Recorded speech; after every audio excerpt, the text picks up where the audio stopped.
My name is Yitzhak Frankenthal. I was a businessman till July 1994, when my eldest son, Arik, was kidnapped and murdered by Hamas. I realized that I lost my son only because there is no peace.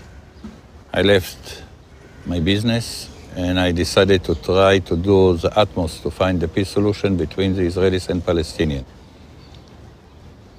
I failed. And not only me, all the peace organization we failed. We raised millions of dollars to try to market the peace to the Israeli society, and the result is much worse than it was before. We tried to understand what the Israeli society wants. We understood that they don't want to hear about peace. So what else?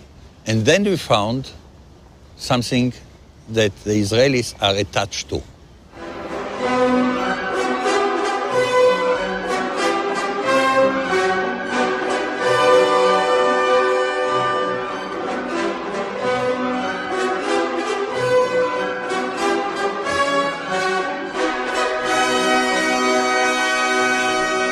It's not satire and it's not irony.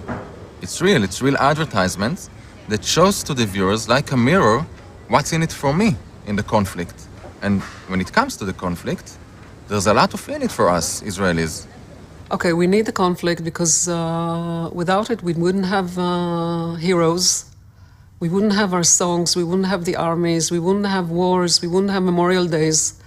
It gives us an emotional kind of root. It unifies us, it makes us one.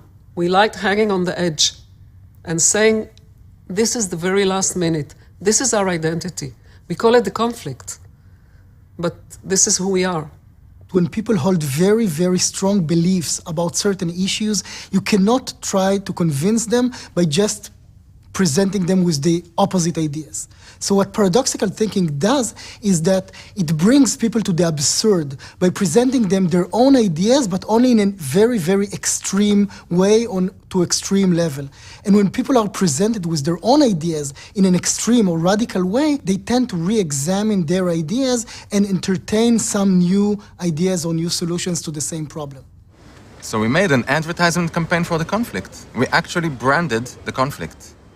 And we made those ads to show people all the advantages in the conflict and actually convince them how much they need the conflict. We set up an academic experiment in which we showed people the conflict ads together with traditional commercials, and we exposed them to hundreds of participants among the Israeli society. And then something happened that sometimes happens in marketing. The campaign failed.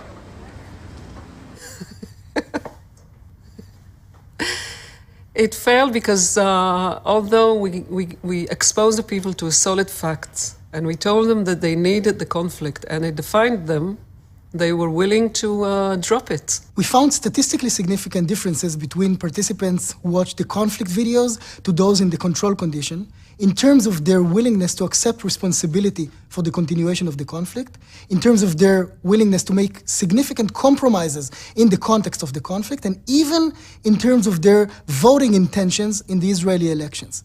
And more interestingly, those differences were mostly pronounced among those in the center and right wing of the political Israeli system.